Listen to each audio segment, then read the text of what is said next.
listening to the Betmaker Show. This is the NFL Week 3 preview for Monday, September 16th, 2019. And now, live from Las Vegas, the host of the Betmaker Show, Brian Blessing. We start a brand new week. It's week 3 in the NFL. It's always a treat talking football. Brian Blessing in Las Vegas. We always love yapping with our pal Jack from Bookmaker. And this is a day, we love having Jack on all the time, but this is the time when you really want to get on that side of the counter, go back in the war room. What are the guys thinking in terms of making numbers? Because there was carnage in the NFL on Sunday. Ben Roethlisberger, Drew Brees. If you watch that Sunday night game, Eagles lose at the last second, but they lost a lot of guys in that game against Atlanta. That was a really physical game. So injuries, the big story, and some crazy results in week 2. Let's say hi to Jack. Boy, Jack, your head's got to be on a swivel after that weekend. Yeah, it was hectic, Brian, wasn't it? It's insane. I mean, if you go to, I guess the crazy one of all games was the Chicago game with Denver. When Denver scores and 30 seconds to go, they're going to go for 2 for the win. They take a penalty. So now they go back. They're going to kick the extra point to tie the game. And McManus misses the extra point, but the Bears are offside. So now it comes back to the 2-yard line. They go for 2 again, and they get the lead. They think they've got the win. And then, I don't know, Chicago throws a pass. The players, I guess, surrenders himself. They lays down, and they kick the field goal to win. I don't know, Jack. To me, I'm actually shocked they granted the timeout there. I mean, okay, it's one thing that you lay down and surrender yourself, but you still have to have the act of calling the timeout. That was a wild finish. I'd be on board with you. I remember this occurring. I think the Giants were at Arizona maybe 5-6 years ago in the same type of play at the end of the game. And if this happened during the game, I don't think they would stop the clock or say that he surrendered himself. They would just continue. So I don't know why it's different at the end. Well, I understand the surrendering yourself thing, but just because a guy lays down doesn't mean the second he lays down, the clock stops. It's not college football. I mean, you still have to, okay, he's down. Then you have to have the act of calling the timeout. And literally it was, I guess either way, it just seemed to me like if they had not granted them the timeout, it wouldn't have shocked me. No, it's much like the 2-point conversions like the Eagles had last night. Obviously, Wentz wasn't surrendering himself when he dove in the end zone because his knee went down. Even though he was untouched, they say that's the end of the play. No, you're right. And or the plane, and then the ball breaking the plane, that kind of thing. It's there's so much subjectivity to officiating, but I guess it doesn't matter. We keep lining up and watching it. All right, let's dive into new numbers. And I think this will be intriguing in addition to the games we talked about where there's some big news. It's also a couple of weeks of getting to watch these teams and getting a read on what you guys think you're dealing with here. So first game that we'll take a look at is Tennessee and Jacksonville. In that division, now, Jack, I think you throw a blanket over these guys.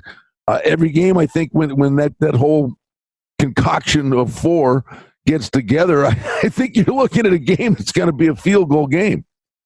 It's hard to disagree with that, especially off the first 2 weeks and actually last year. But I think Houston is the class of that division, although they easily could have lost that game yesterday to Jacksonville. They outplayed them, but they easily could have lost.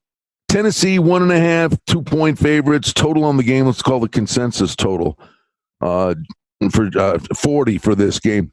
Bottom line is it's like run and stop the run. Points could be really hard to come by in this game. Was the total a harder number to make than the side? No, I don't think there's ever a discrepancy. I mean, basically what you're doing is you're factoring in everything when you make the number. So it's sort of 90% of the time, it just jibes together in an easy fashion. And you look at both of these teams. Tennessee, that was a nice win. I think we'll know more after we see Cleveland, if Cleveland bounces back on that Monday night game with the Jets, although that's kind of a skewed thing because we don't know about the Jets now with Darnold out on one side of the ball and Mosley out on the other. So, it's kind of that horse racing, the company you keep. So we'll see. Maybe we'll see just how good Tennessee is. But, that's an interesting game. And it's a Thursday night game, the short week, and both teams played physical football games too, boy. I mean, they'll be barely getting out of the ice tub for this one. No, they both played hard. Indy, again, playing a decent game on the road.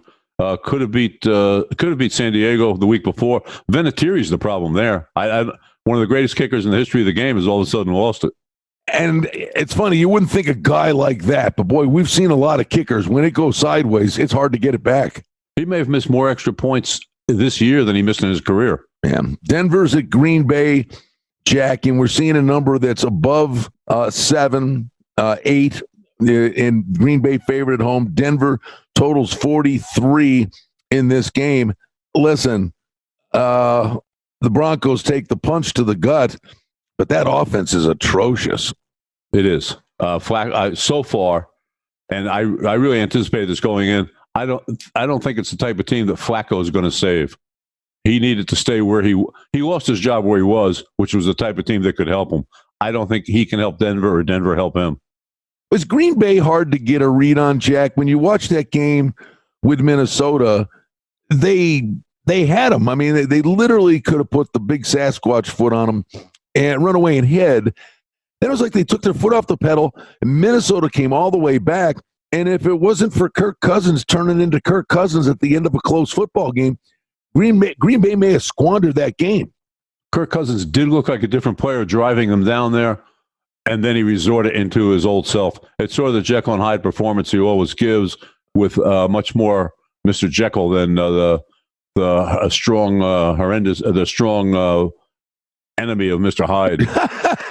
I know, it's unbelievable. All right, Detroit and Philly. Philly a touchdown favorite, and the total on the game is 48. Wentz certainly seems to be playing at that level he was at a couple of years ago.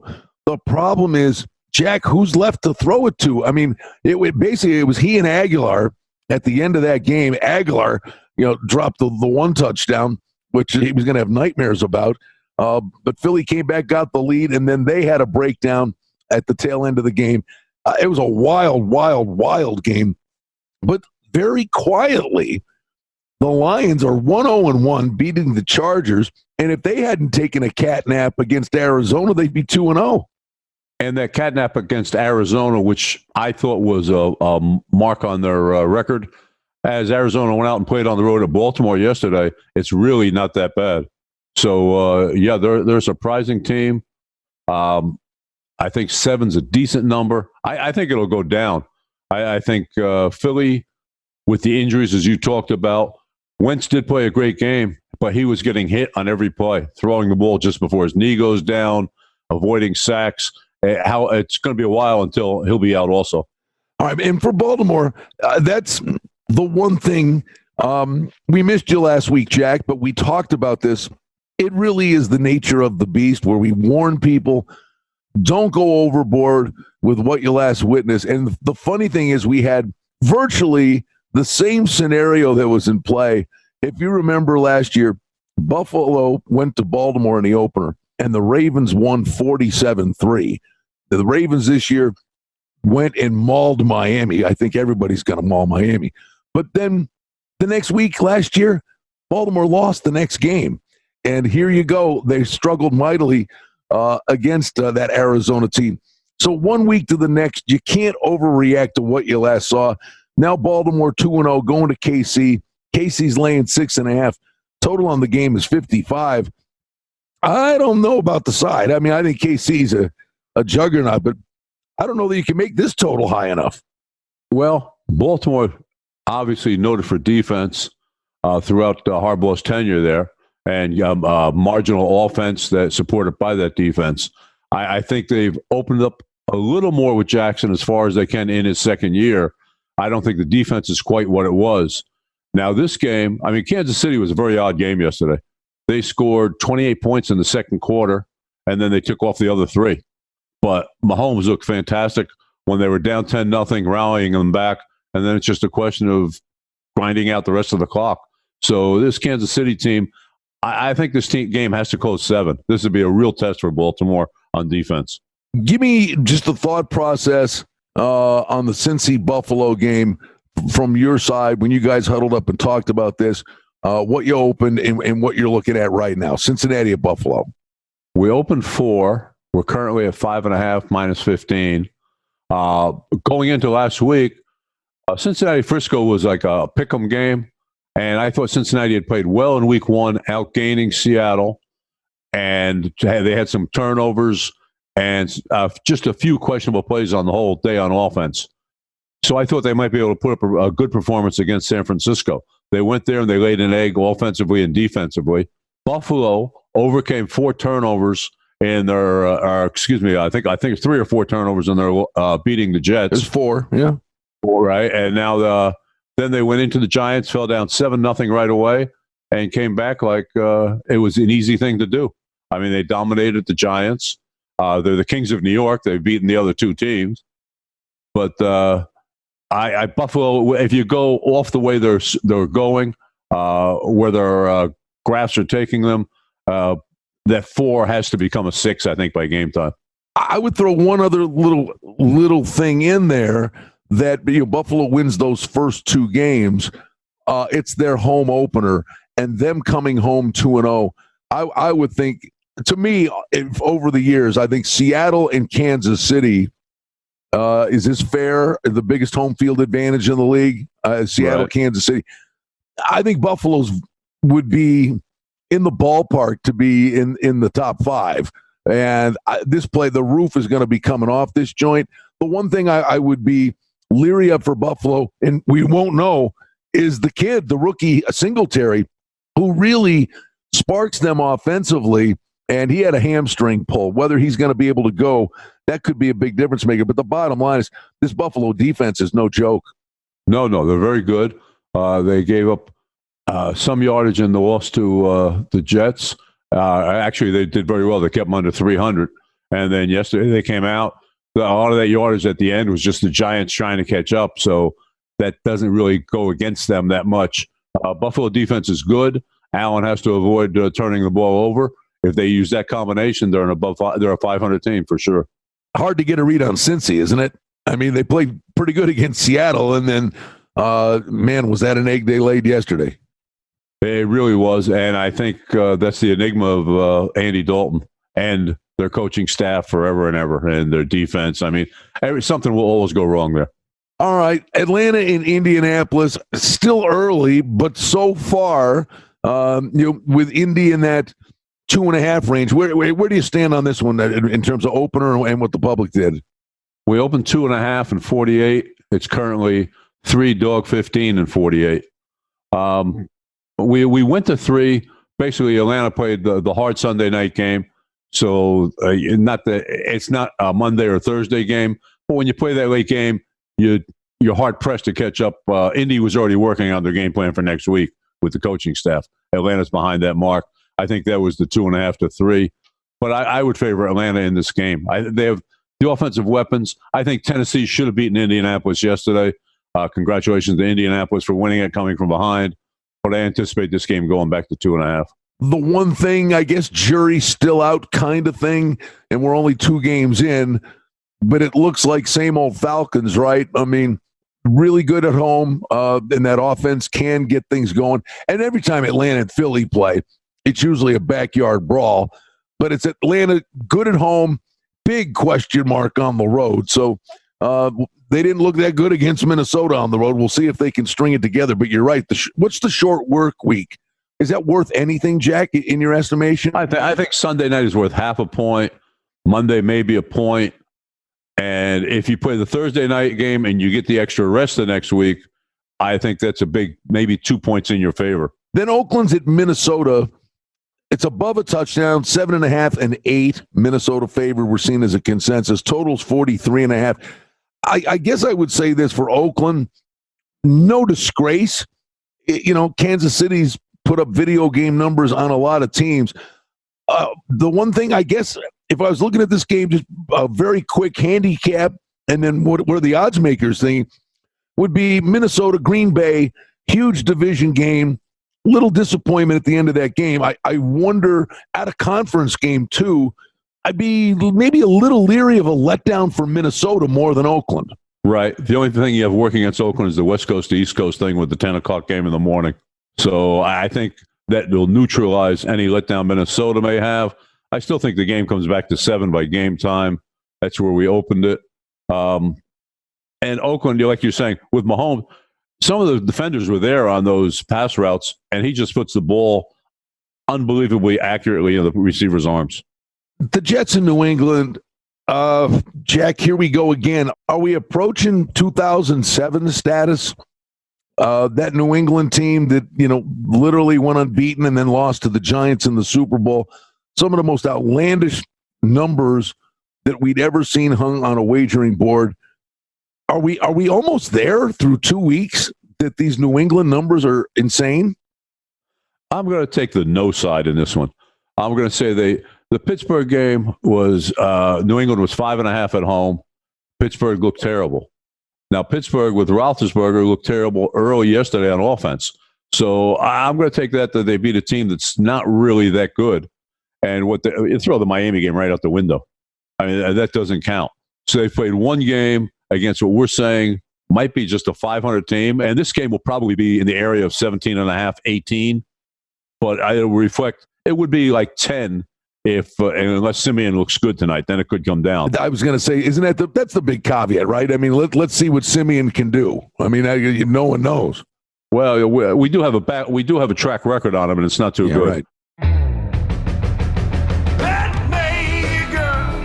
Let's make some money tonight.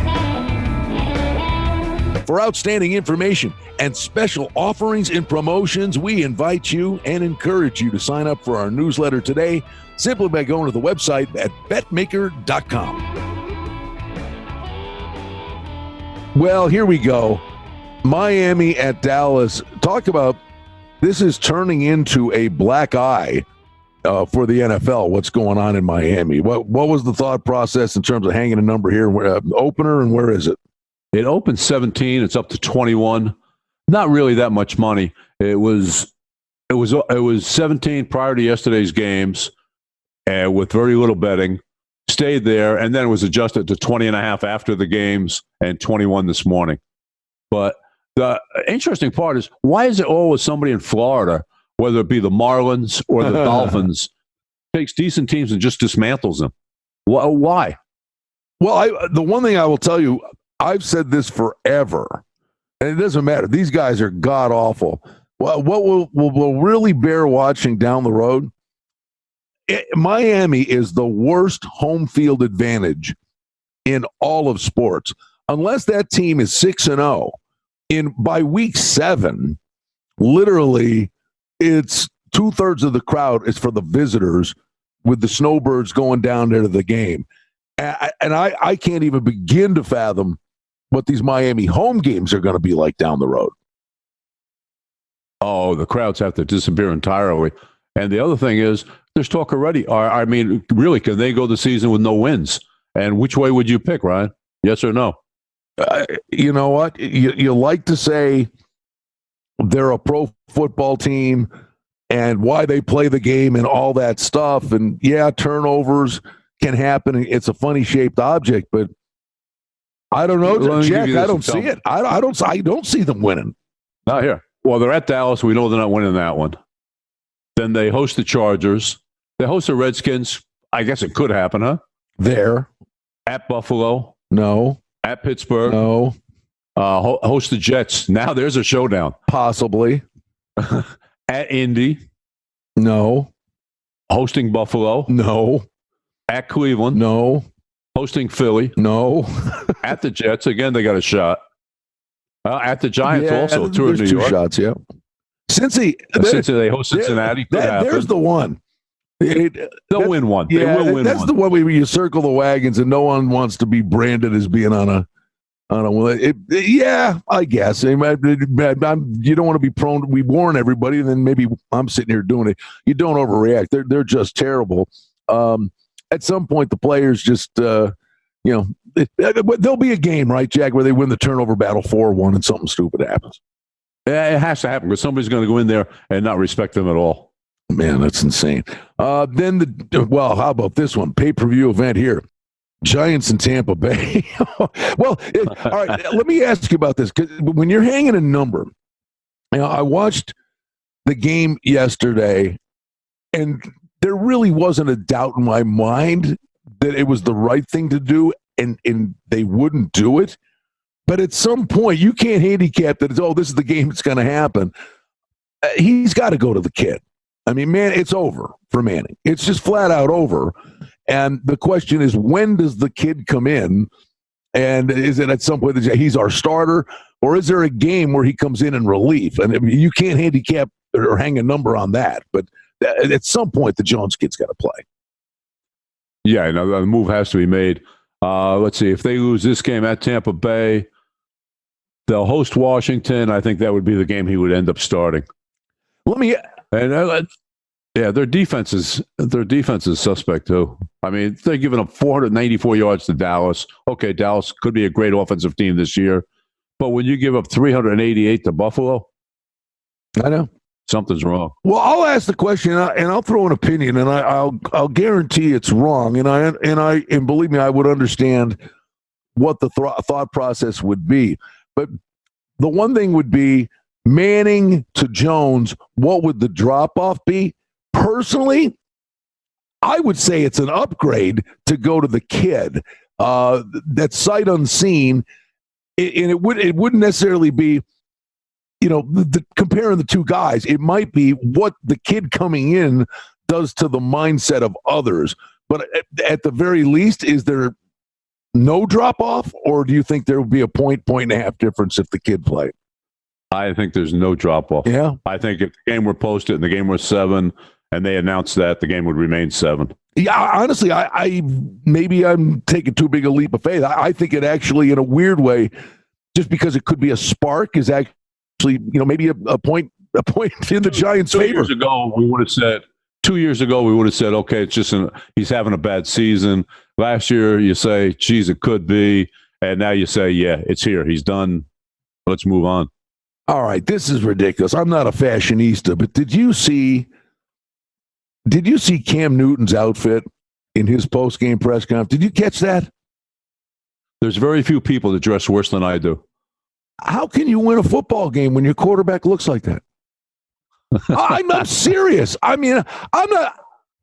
You're kidding me? The guy's wearing a teal and the colors. I don't care about but he wears a babushka.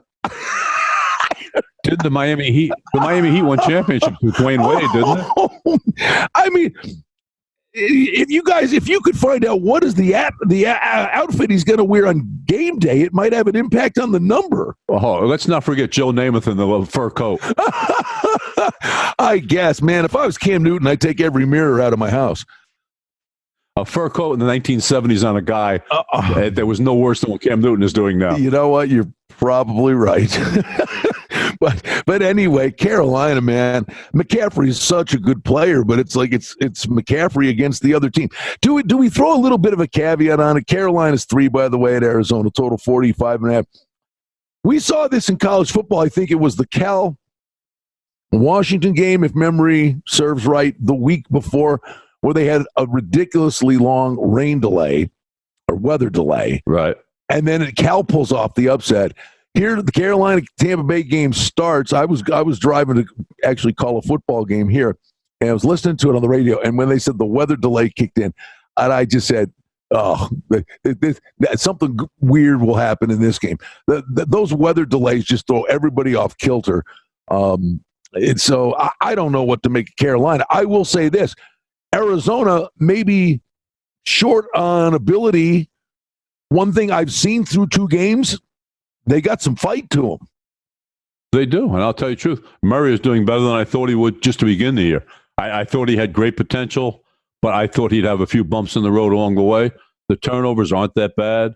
He's leading the team. He came down from 18 against Detroit to tie that game. And against a very good Baltimore team, he played well. So I think Arizona might be alive in this game because I don't think, aside from the dressing, I don't think Cam Newton is healthy.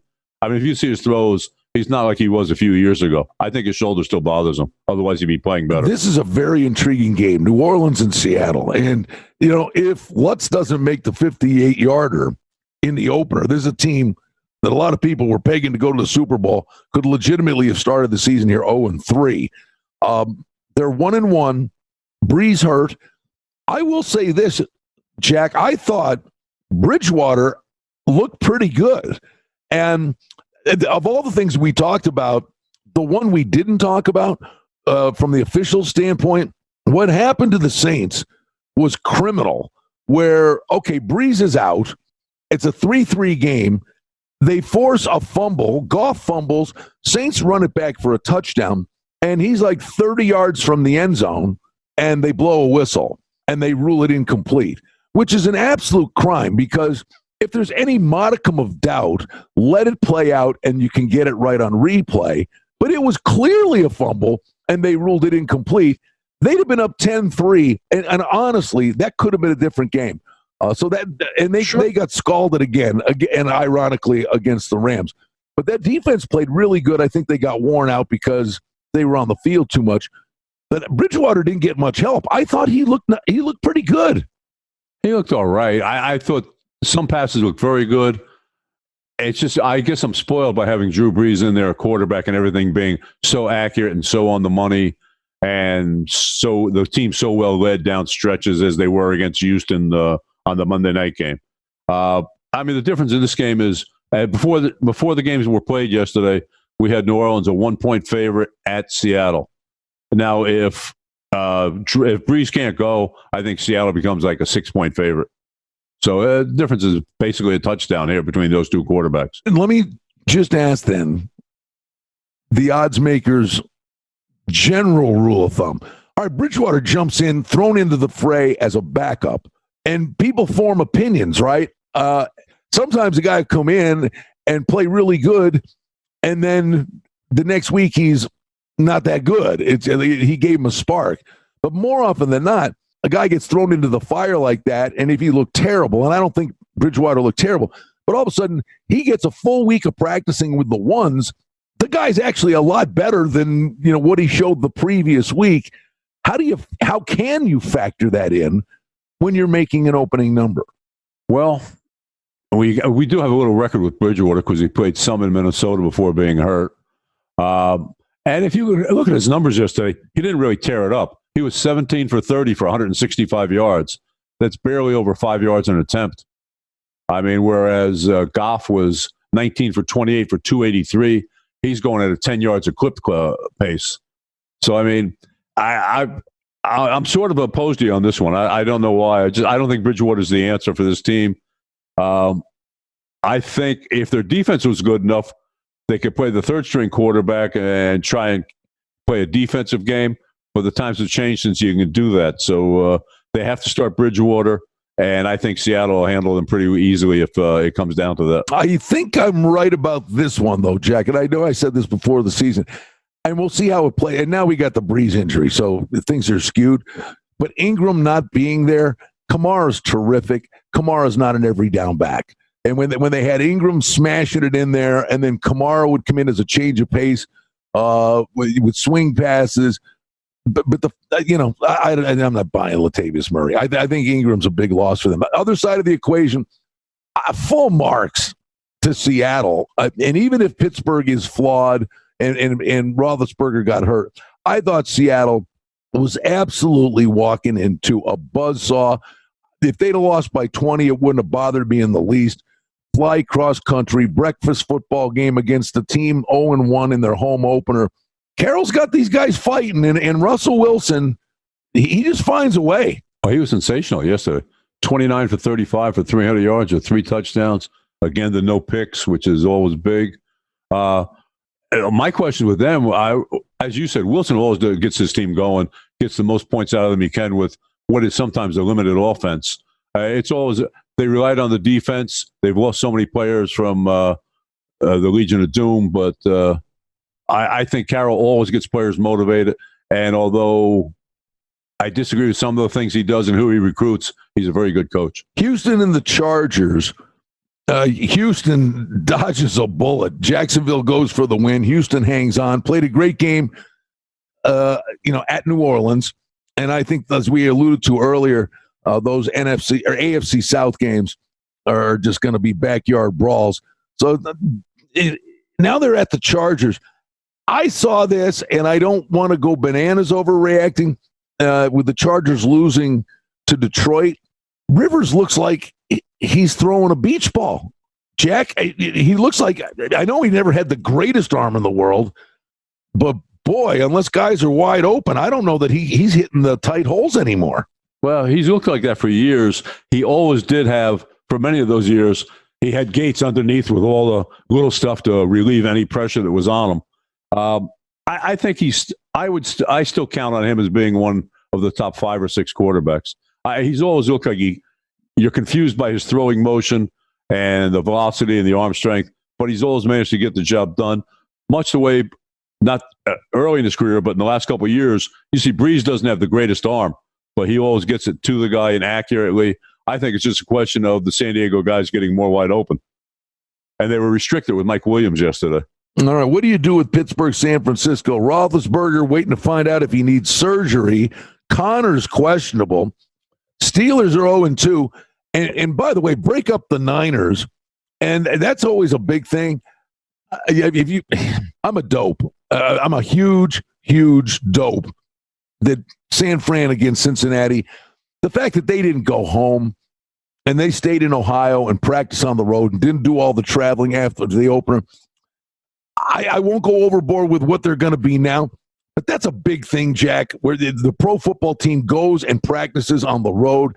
That's a bonding thing that certainly impacted the way they played in week 2. And it could have much broader ramifications down the road. I think you're right. I'm surprised this wasn't done earlier by all teams, but now I think Shanahan did a wise job in doing that. And if you look at this game, I mean, even if Roethlisberger's in, if he's like he was the first 2 games, that's trouble. But right now, the handicappers that we have would have about a 6-point difference between Roethlisberger and Rudolph. All right, and then the Rams in Cleveland, pending what the Browns do on the Monday night game. But we're basically looking at Rams a field goal on the road. Total on the game is 51. Hey, listen, it's the NFL. You're hanging around a key number. You'll be able to massage this and get two-way action. But jury's still out on Cleveland, right? You want to get a look at them. Oh, sure. I mean, the first game was very disappointing against Tennessee. They had many turnovers. We'll find out tonight. Although, as we said earlier, this is not a true test either. If Simeon plays well, then it's going to be trouble for Cleveland. But if they shut him down as anticipated, then I'm going to say this Cleveland team is still what we thought before the year began. And the Rams, I'm going to say, are maybe a notch below. So where last year they would have been a 6-7 point favorite on the road, I think 3 is a decent number. And then Chicago and Washington, the Bears 4.5 on the road. Total on the game is 41.5. Washington can move the ball, Jack. And the big question mark in this game is the Bears' offense, isn't it? Well, they can move the ball, seems, earlier in the game rather than late or when it counts. They jumped on Philly in the first week. They jumped out on Dallas yesterday. And then in the middle, they get clobbered, and then they move the ball again at the end when it doesn't count. So I'm not giving Keenum or that offense that much credit. The defense, I think, is very questionable. The Bears are a real good defensive team. Trubisky hasn't done what I anticipated going into the season, but I still think he can come around. I think the Bears close less than 6, but more than 4. Virtually everything we want to do here is to be in look-ahead mode. So this is information the people can use as they step up to the windows for the next week. But to put a lid on it, Jack, how about a recap from your side of the counter and the house, week 2 in the NFL? How was it for you guys? Thursday night was very good. Monday was good. Thursday was very good. Sunday was mediocre. And we'll see what tonight holds. If the Jets win, it'll be very good. A lot of action tied into the game tonight on the Monday night game. Well, you also have a problem because you're also going to have parlays lingering, and you're going to have teasers carrying over. So there's always, aside from your straight bets and your parlays of the day, that's always the sort of Damocles hanging over your head. I just got to ask, because I'm curious, and forgive me if you don't have it at your fingertips. The player props, right, for the Sundays and Monday night games. Right. I would envision, with all the question marks about the Jets, honest to God, when I sit here, I'm looking at this game. I got one thing that I think with a comfort level, and that would be to play Beckham over whatever you hung. I think I could just see this kid going back, wearing his stupid watch and all that nonsense, but this guy going back to New York, and he wants to be on the front or back cover of the New York Post. I think Beckham probably gets about 150 yards in this game. And it won't just be him. It'll be, I think Mayfield is cognizant of the fact that this would ingratiate him to Beckham, to have him have a big game back in New York, and he'll give him a lot of targets, and that will set up what you're talking about. So, I mean, knowing that, I mean, and it's not like, I'm not like saying something that anybody wouldn't know, but I wonder if they actually go and say the prop may be a safer play than the game. But knowing that, obviously, you guys put a shade on that, right? And you're going to make people pay for it. Yeah, I mean, it's not much. I mean, if it was a flat number, maybe and you have a 30-cent line, maybe add 15 cents to the side there. Makes sense. All right. It's always great information. And Jack, I mean, this week is a mash unit. We're still trying to figure out who these teams really are. So it's fun, right? But you're still in that, it's a challenge stage, because believe me, there's a lot of question marks on this side of the counter, but you guys got to give us the starting point. So those discussions on a Sunday night after these games are played, I think have to be pretty captivating. They can be interesting. They can be aggravating. It's great information, Jack. Listen, always a pleasure, bud. Thank you so much for doing this. My pleasure.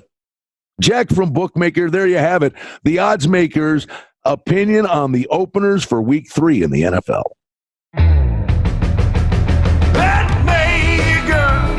Let's make some money tonight. Well, that's the Betmaker Show for now. We publish multiple times each week. We'd like to thank you for listening, and if you liked what you heard, please take a moment to leave a rating and review, or subscribe to our show feed, or share our show with a friend or two and help us grow the show. We very much appreciate it. Visit us on the web at betmaker.com, and reminder to sign up for the newsletter. Thanks to our engineer, Darren Vandermolen, and producer, Mike Gallivan. The Betmaker Show is a production of Cardinal Marketing Incorporated. Betmaker is a registered trademark. Any rebroadcast, reproduction, or other use of this content without the express written consent of Cardinal Marketing Incorporated is strictly prohibited. The handicapping and sports odds information contained on this podcast is for entertainment purposes only. Please confirm the wagering regulations in your jurisdiction, as they vary from state to state, province to province, and country to country. Using this information to contravene any law or statute is prohibited. The podcast is not associated with, nor is it endorsed by any professional or collegiate league, association, or team. This podcast does not target and is not intended for an audience under the age of 18. If you think that you have a gambling addiction, stop this podcast now and please seek help. Gambling and betting on sports is a form of entertainment and should be about having a good time. But when done excessively, it may negatively affect other areas of a person's life, such as their physical and mental health, school or work performance, finances, and or interpersonal relationships. At betmaker.com and the Betmaker Show, we're concerned about the addiction that gambling may cause, and for this reason, we encourage everyone to practice responsible gambling. An approach to gambling that helps you ensure that it remains an enjoyable activity. Here are the main principles of responsible gambling. Don't think of gambling as a way to make money. Always gamble with money that you can afford to lose. Set limits and stick to them. Never chase losses. Don't gamble when you're depressed or upset, and create a healthy balance. Always be aware of how much time you spend gambling or thinking about gambling. And do not allow gambling to cause you to miss out on time with family and friends or time spent on other activities you enjoy. By following these guidelines, gambling can be a good time and great entertainment. If you feel at any time that your gambling is taking away from important areas of your life, is causing you stress or depression, or is leading to financial losses that are beyond your control, please reach out for help. Learn more at responsiblegambling.org.